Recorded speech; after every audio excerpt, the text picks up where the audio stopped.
Assalamu alaikum, everyone. It's great to see you. Thank you to Msheireb Properties for inviting me to speak this evening.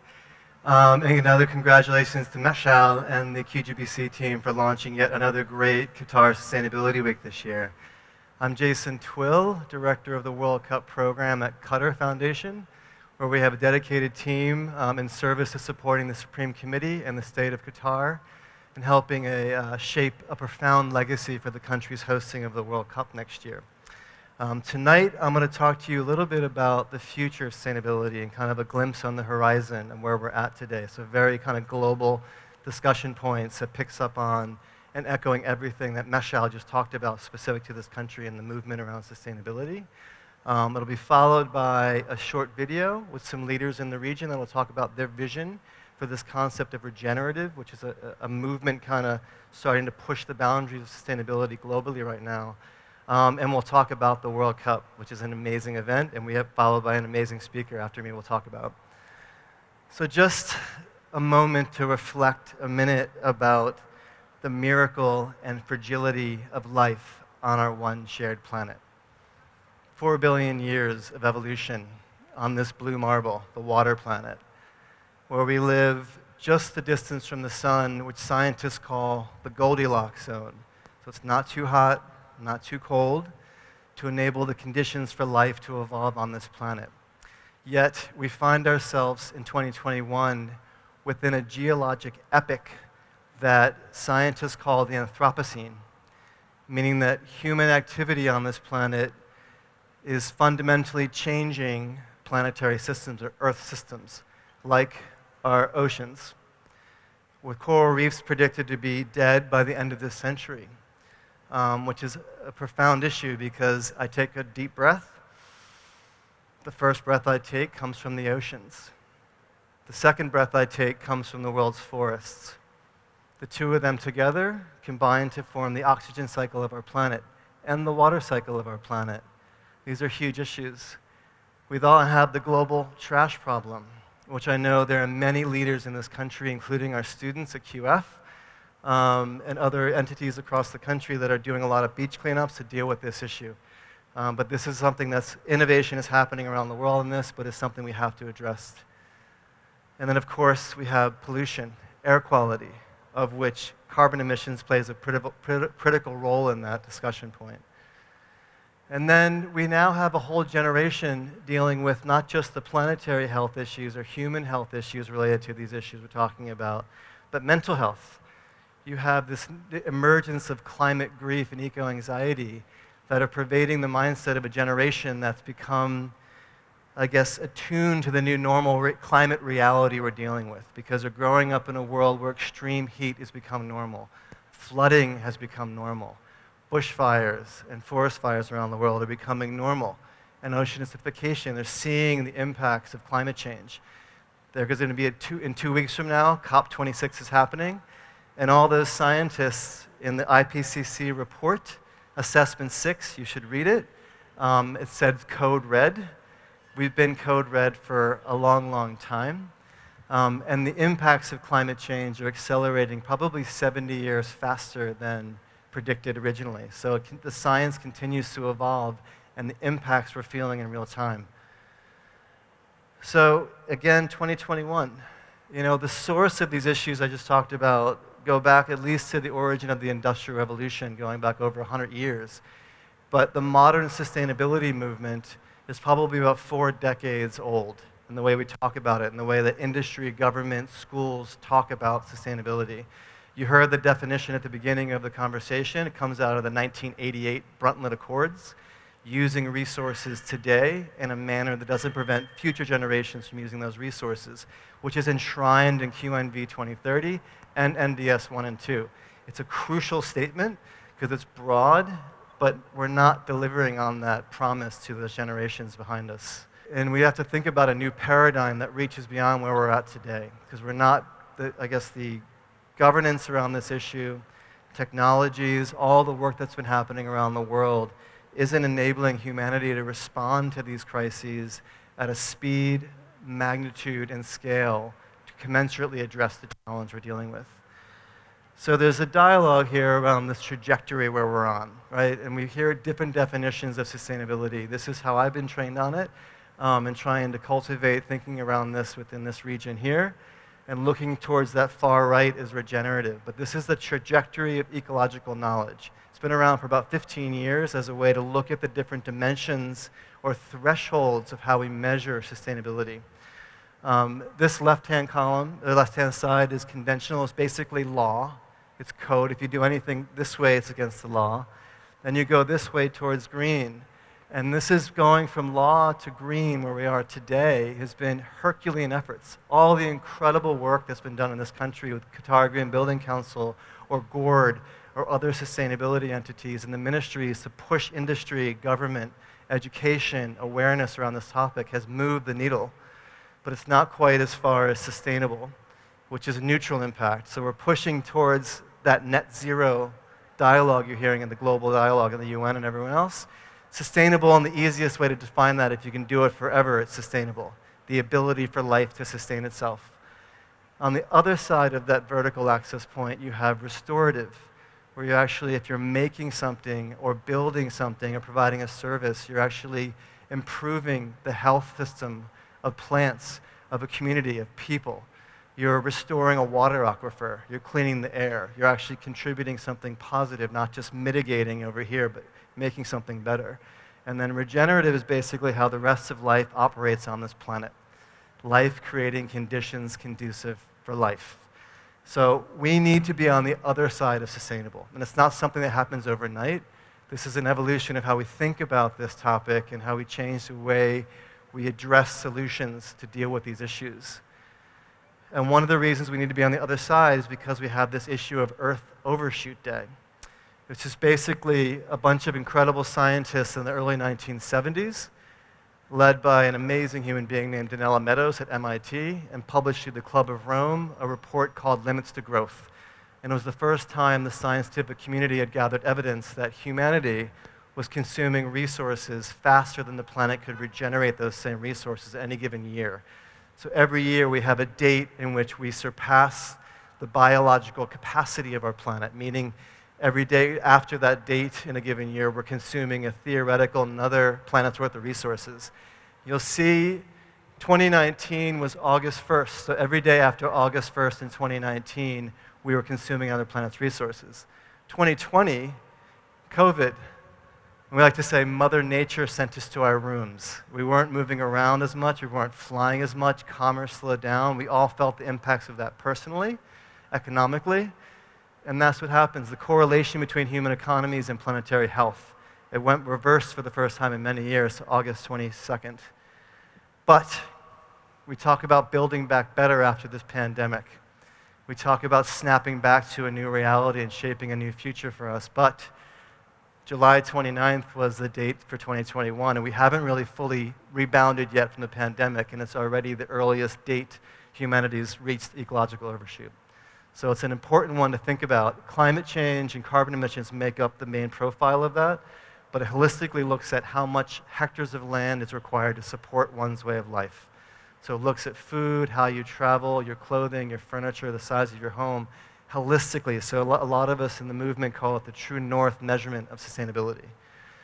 So going back to this slide, you know, I hear students on stage today, and you're going to hear a lot of QF students and students from around the country this week.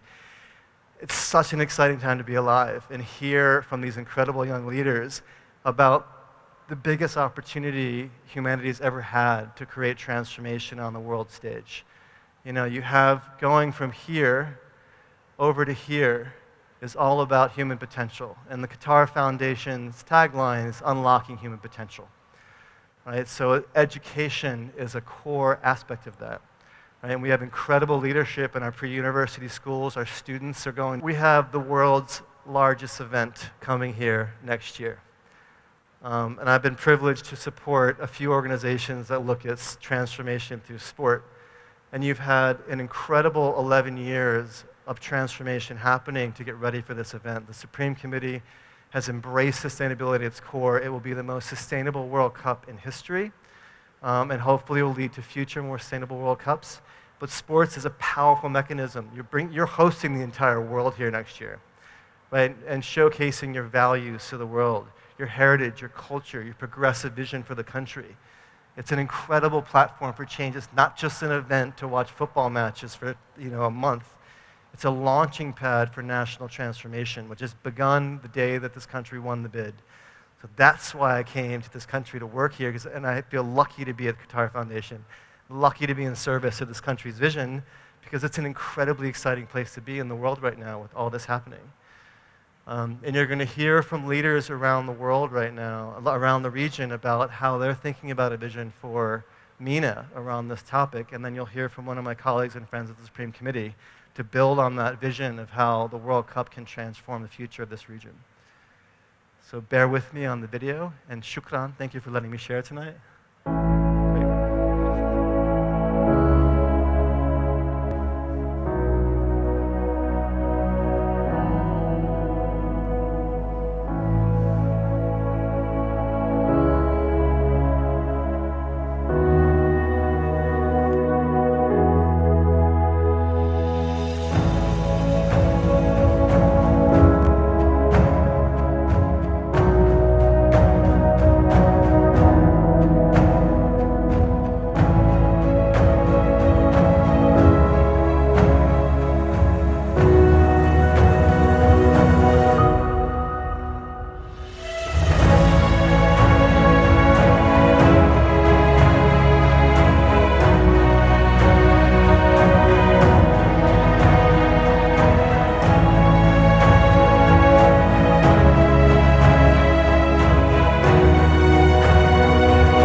consultant and a living future ambassador from Egypt.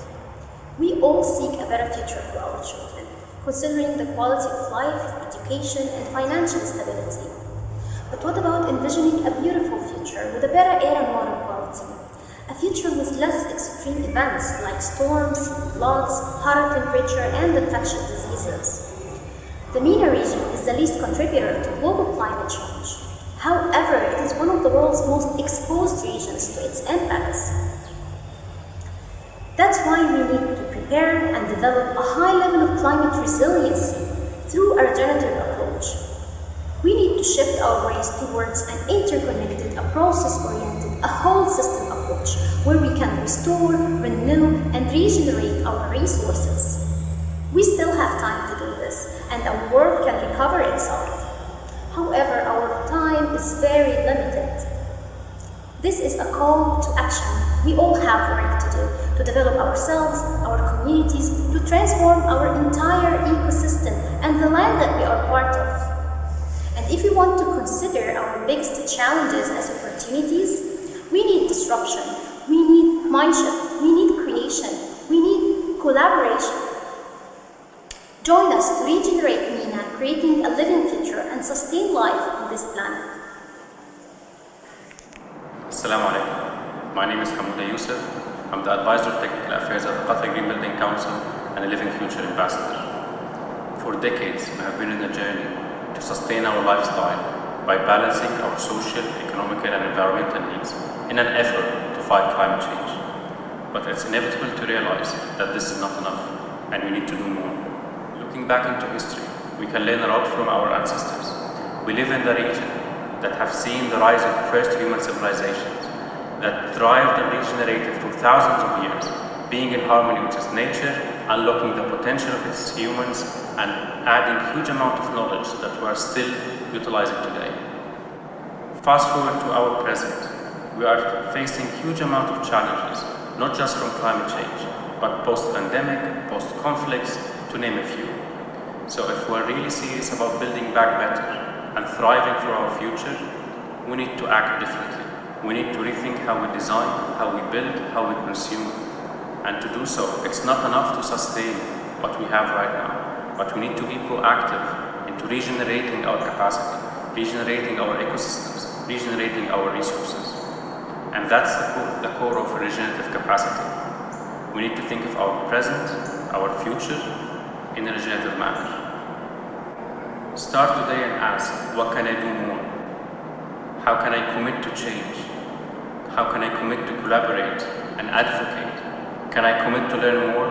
Can I be part of a bigger future, or for a better future, for a regenerative future? So please join us for a living future for the MENA region. Thank you. Salam alaikum. Hello, my name is Natalie Khal, architect, urban planner, sustainability consultant, living future ambassador, and founder of Lubbock Consulting, a global consulting firm that focuses on human and planetary well-being through the built environment. I am so grateful to be here today as part of Qatar Sustainability Week 2021 and to be speaking amidst an inspiring group of individuals, all working towards necessary sustainable change in the MENA region and hopefully beyond. As I reflect back on my journey through sustainability and regenerative design, I'm reminded of a poem by Glenn Thomas entitled Tomorrow's Child. And while I will not recite the words to you now, they have become the heart and soul of everything I have done and continue to do in contributing to the global efforts towards sustainable development. The constant reminder that we share this world not only with future generations, but with other creatures who make up this ever so fragile ecosystem as well. In the face of the increasing ecological, political, social, and the ever more growing health and well-being challenges, including climate change, biodiversity loss, sea level rise, ozone depletion, political unrest, global pandemics, and chronic diseases, to name a few. There is a pressing need now more than ever to reconsider our role as humans, and more specifically designers, in sculpting new normals in the hopes of inspiring vital change. The MENA region in particular faces a unique set of challenges in terms of sustainable buildings and cities. I am lucky enough to have lived and currently be in Toronto, where water availability is not an incredibly pressing issue. But growing up in Jordan, one of the 10 most water-scarce countries in the world, I have come to value and appreciate water for the source of life that it is. Unfortunately, water shortage in many of the countries in the MENA region is becoming an increasing concern. Faced with growing populations and changing lifestyles, water consumption rates have increased well beyond available resources. This is mitigated by a costly desalination process, one that also leads to a higher carbon footprint and negatively impacts climate change. Additionally, many of the countries in the MENA region are at the top of the list of the largest per capita ecological footprints, with countries having concerningly high rates of CO2 emissions. Therefore, integrate energy efficiency and utilizing regenerative design principles in designing our buildings and cities has become a critical need for the MENA region. That being said, there is a great deal of inspiring momentum occurring in the region, with sustainability becoming a top priority in many countries. This Sustainability Week is a great example of that. Additionally, countries like Qatar, UAE, and Lebanon have come up with their own green building rating systems to incorporate socioeconomic, environmental, and cultural aspects into designing their buildings and cities. If efforts such as these continue to flourish within the region, there is a chance we could significantly help in tackling growing environmental concerns while benefiting from long-term financial gains. Regenerative design systems and technologies can serve as catalysts, strategically shaping urbanization, ensuring energy and food security, combating climate change, and creating new economic opportunities. However, nothing changes until we change, and thus I urge and encourage each and every one of you listening to just start. Start listening, learning, engaging, inspiring, and empowering yourselves and others. Education, communication, connection, and collaboration are our most powerful tools moving forward. That and the constant reminder that life follows life. Join us in envisioning a regenerative future for the MENA region and hopefully beyond. Thank you. Shukran.